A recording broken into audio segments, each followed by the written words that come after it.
Well, it looks very much like we're online, so that's good news all around. Hope everybody's well. I'm Paul Archer. Welcome to my mortgage live stream. We've got three, I think, to go before the end of the year.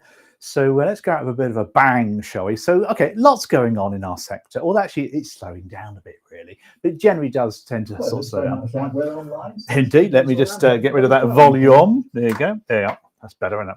So we're good to go on this one. So what's been happening over the weekend? Well, you've probably heard of the Omicron, or what do they call it? Some Greek alphabet thing, isn't it, for the latest COVID? Which, okay, I think we'll get through this one. Okay, I really do, because I think we're very disciplined in this country when it comes to the vaccine.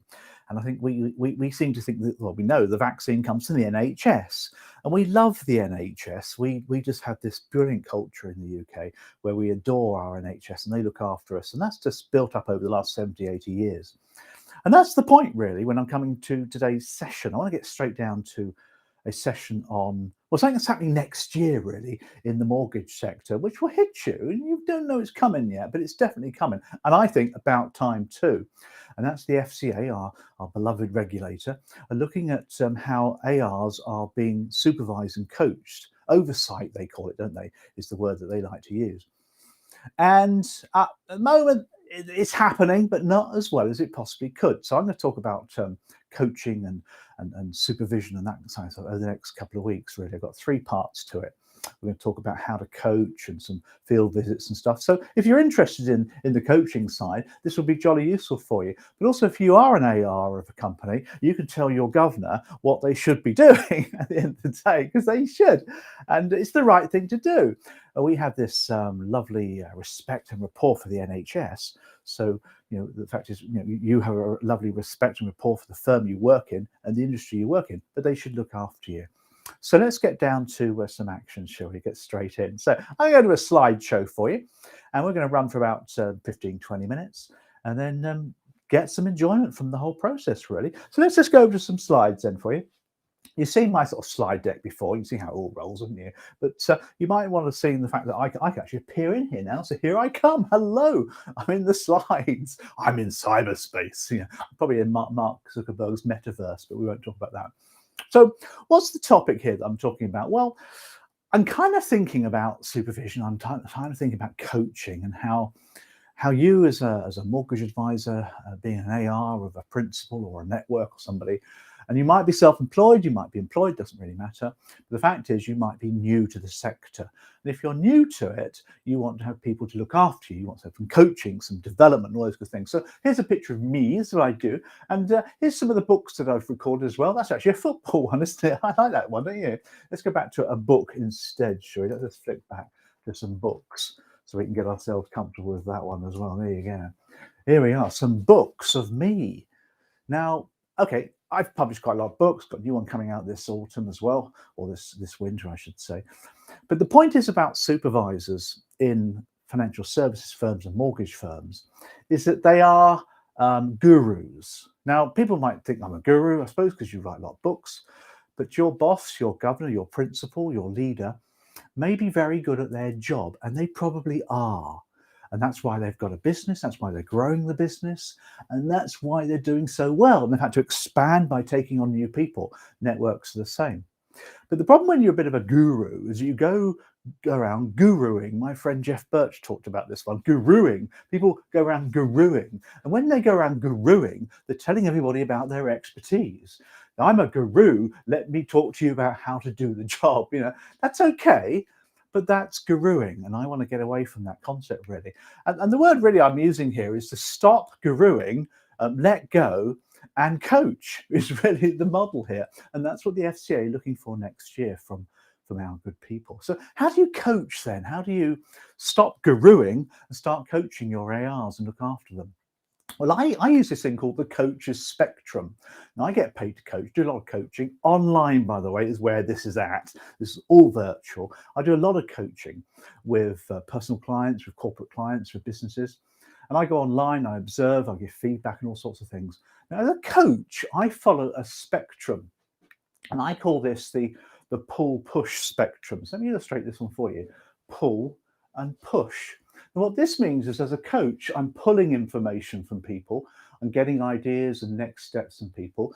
But over here, I'm pushing, I'm telling people how to do the job. That's push, that's tell. And I'm doing some coaching tomorrow morning, actually, for a couple of guys up in the north. And we're talking about prospecting techniques, how to gain more business. So I'll probably do some pushing with them to give them some ideas. But when I give them some ideas, I'll probably then find out how they're going to use those ideas in their particular practice that they have. And that's pull and push. As you can appreciate, therefore, I might start pulling. In other words, asking good questions, coaching, if you like.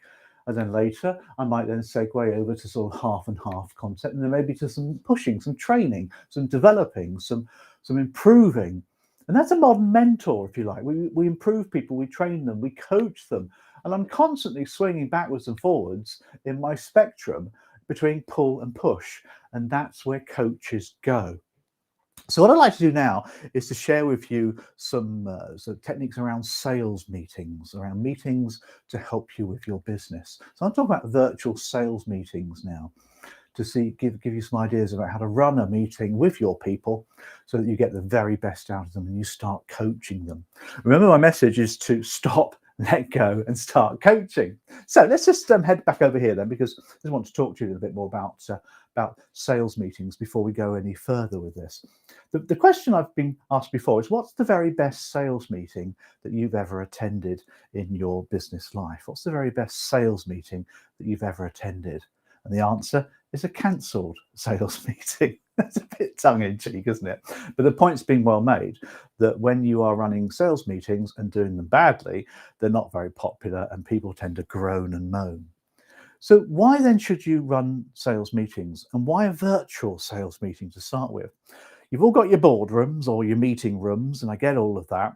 And you bring people in, they all sit around with their donuts, and then you run a meeting. But that's a boardroom meeting. The problem with those is they have their place. A sales meeting is not a boardroom meeting. A sales meeting can be done online, done on video, done on Zoom or Teams.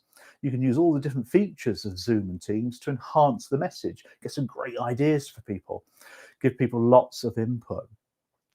Now, what is a sales meeting then, and how does it differ from a normal meeting? Well, in my opinion, the purpose of a sales meeting is to develop your people, develop their capability, train them, coach them, educate them, share best practice, share some ideas, teach them stuff, motivate them, make them better at their jobs. That's the role of a sales meeting. A sales meeting is not for you, the boss, the guru, and the guruing, to start at the front, start guruing all the time. Guru, guru, guru. They don't want to hear you and everything that you're doing for the business, etc. Yes, they do, but not in a sales meeting. It's being done somewhere else. They don't want to hear about results and KPIs and numbers and figures and tables and schedules, data. They don't want to hear that in a sales meeting. You should do that, but not in a sales meeting. You do it on a one-to-one, or you can just send out an email to people. People are quite capable of reading these things. I mean, no speeches, no information giving kind of thing. That's not a sales meeting. A sales meeting is to get the best out of your people, educate them, train them, coach them, develop them, improve them at their job, make them better at their job, and then people get really strongly motivated. So they're my views on sales meetings. So how do we do them then? Let's give you a few minutes on how do we do them. First of all, we have some rules. So let me share with you the rules of sales meetings. Let's pop me back into the screen there so you get me back in there. The rules of sales meeting. Now, these are rules, of course, they're there to be broken, of course they are, but they do work with virtual sales meetings. First of all, you need a theme. You need a theme behind your sales meeting. So you've got, say, 3 or 4 advisors, plus yourself, in a meeting online on video. You need a theme. You need something that maybe the advisors have told you they want. It could be a theme around selling mortgages, about prospecting. It could be a theme around a technical aspect like holiday let mortgages or something. But you need a theme. You mustn't have lots of different things. It needs to be one theme. You need to run these things monthly.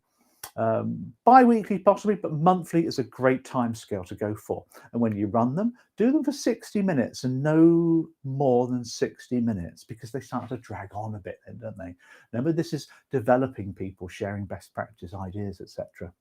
Make them sharp and pacey. A 60-minute online Zoom meeting can be very exciting and enjoyable and pacey, and that's what we're looking for you to achieve on this one. Make them mandatory. If you make them mandatory, okay, it's got a bit of a sort of a forceful context on it, isn't mandatory, but if you make them mandatory, people will come along to them. When they start to see the value they get from them, then they'll want to attend them more and more. And the final point for you is you want the video and mic on. You've got to get people engaging with you in these sales meetings. You mustn't have them with the blank screen. Oh, sorry, I can't turn my video on today because I'm worried about my background, or I'm in my pajamas, or whatever it is, it doesn't matter. But they must be engaging with you. Don't put them on mute. That's for webinars, not workshops and sales meetings. Get everything on and get them good to go. They're the basic rules of running an online sales meeting. Now, the next question you might ask yourself is, what kind of resources do you have? The sales manager, if that's what you want to call yourself, the governor, the boss, the principal, to run a good quality sales meeting. Now, you've got a lot of resources available to you. And the one I see time and time again, and I agree with totally, are your reliable BDMs, your business development managers, for the various product providers that you have available to you. So like your lender product providers, insurance companies, they all provide good, solid BDMs. And a good BDM who is focused on educating and developing your advisors is worth their weight in gold. And make sure you check their capability in delivering online as well. A lot of them will throw a PowerPoint deck up with loads of words on them, and they'll talk behind the scene, maybe with a little video in the corner. I get that. It's probably all they know. And they'll talk for 20 minutes or so because that's what they do. BDMs do a lot of guruing. It's their world. They're very experienced people. They've got a lot to offer, a lot of background, a lot of experience, a lot of expertise. They probably know their clients, their company products. Well, you hope they would do. I'm sure they do. So make sure that you vetted your BDMs to ensure that they're able to give you a really good session during your meeting. Don't rely on them. Don't lean on them. I've seen some networks this morning promoting some sales meetings, if you like, to their advisors, and it's just one BDM after another. And each BDM is going to give you an update on their products and how they work and some of the good things about, and they're all doing the same thing. Now that's great, I get all of that, but it's not a sales meeting. A sales meeting is to develop people's skills, coach them, develop them, improve them, educate them. Of course it is. Lender criteria can be done on a one sheet. We're all quite capable of reading lender criteria. We don't need a BDM guruing in the background telling us about it. But on saying that, there are some really good BDMs, and I'm working with a lot of them next year to improve their online workshop type delivery as well. What other resources have you got then? Well, don't forget your people, your top performers, your good advisors, the advisors that do a great job, the ones that have been around for a while. They don't want to go into management or anything like that, but they're very willing to share their good ideas and their best practice as well. Top performers should certainly be involved in advising, coaching, developing your people as well. Guests and experts can be brought in, of course. I mean, I come along to a sales meeting quite happily and deliver a session. Happy to. Of course I am, but we cost money. And therefore you may not want to pay that. You might want to be leaning on your product providers, which tends to be how the industry rolls. And I get that. I've been in industry for 30 odd years. I know the budgets that lenders and product providers have got. Experts, for example, might be brought in if you wish to. The online model, you can bring them in wherever they are. They can be from the States, it could be from India, it could be from anywhere, but you can bring them in and give some ideas to your people as well. But that takes a little bit of organizing on your part. The key thing is, it's not you. Now, you're the boss, the governor, the owner, whatever, and you're great and you're experienced, but we don't want you up there talking to your people every month. We want you there, but facilitating coaching. Remember, my message for you is to stop, let go, and start coaching, and that's the key thing to it as well. So quite a lot of sort of resources available to you. Let's finish off by taking a look at some ideas that you might want to use in some sales meetings. Maybe you want to run one before Christmas, or maybe one in the new year to kick things off. Let's give you a couple of maybe innovative ideas that you may not have come across before. Some ideas then for you, some ideas that might bring you some value. Don't forget though, stop, let go, and coach is the key message. So what ideas have we got for you then? Well, first of all, don't forget the speaker, the person who can come on in and talk to you about your uh, ideas, talk to you about some new concepts, be that a BDM, be that an expert, somebody who's going to come in and do a little presentation. But make sure they do it well. They can present well online. Not a lot of people can. Most people sit down with their laptop and just drone on, but a lot of people can present and present well. So get yourself some guest speakers in during your sales meetings. Your people will love to hear them because they come online and they offer a lot of value as well. Here's one I like called Ask the Expert. What you do here is you get your top performers and you find out who's good at what.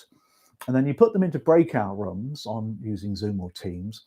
So put a few people with each of the expert, and then you rotate them. So you might, for example, have 3 experts in your team. One might be good at buy-to-let mortgages. One might be particularly good at protection sales. And you put your advisors in with those experts for 5 minutes so that they can ask questions, ask the expert. The good thing is the top performing expert doesn't have to prepare anything because they know what they're talking about. So all they need to do is to rock up and let people ask them questions.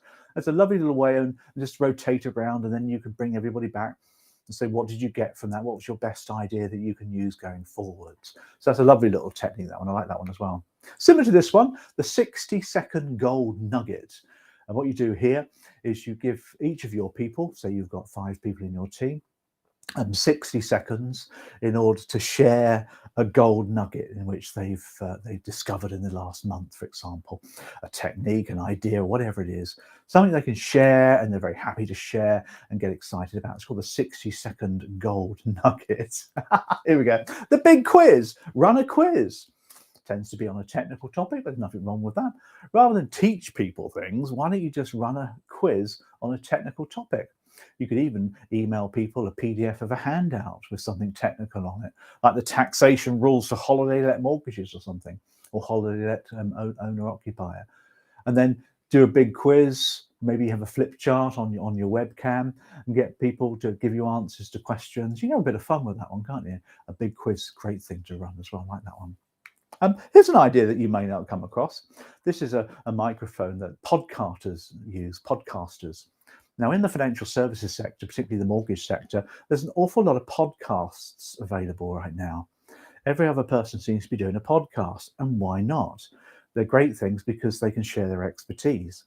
So you can Google mortgage podcasts. I mean, Craig Skelton does a great one. Advisor Assemble does. Gary Daz does one as well. The Mortgage Mums do a great podcast. There's some fantastic podcasts. So all you do is just go onto Spotify, download them, and play about 15 to 20 minutes of an episode to your team. Let them listen to it. And then once it's finished, bring them back for a discussion about what they learned from the podcast. What ideas would work in our particular practice? Would these ideas work for us down here in Devon, or whatever it is? That way you can get some great ideas shared. Just another little idea for you. Now remember, of course, the concept here is to stop, let go, and coach. And next week, when I come back on my live stream, we're going to talk about field visits, how you can do some coaching with your people by doing monthly, at least monthly, maybe bi-monthly, twice a month or whatever, online, so video-based field visits. So you give some really good coaching to people. And I've got some great ideas to share with you on that one. So that's the first episode, if you like, of our letting go coaching concept, which I wanted to share with you. Not a lot of technical updates this December, really. We've got the new year kicking off. Of course, lots going on here in Tivoli Studios. We've got a boot camp, a CMAP boot camp started today. Got a new one starting in January. Got our Mortgage Academy starting in January again with lots and lots of advisory skills, sales skills, fact-finding skills, how to run a mortgage business. But a lot of people come through that this year. Really enjoyed it. Some really good value. If you've got your mortgage exams and you're looking for the next stage in which to go onwards and upwards, we can certainly help you with that as well. Other than that, I'm going to see you next week, hopefully. Same time, same place. We're going to take a look at field visits for you to share with you what you should be doing, how you should do them, what the FCA will be expecting you to be doing. So when they come knocking on your door, you can show them this is what we do, and they'll be well pleased with that. Because remember, of course, the FCA are worried that you've got all these lovely little self-employed new mortgage advisors, but you're just letting them get on, which is not right. So we need to move on and improve upon that. So that's the end of my live stream today. I hope you're well. Hope you're going to enjoy your weekend. And don't forget to get your booster if you're offered it. Maybe your Omnicron booster, which I reckon we'll be getting next year. We'll all be sorted. It'll all be good. Don't worry. It'll all come good. We're always good at this sort of thing, aren't we? See you next week. Bye.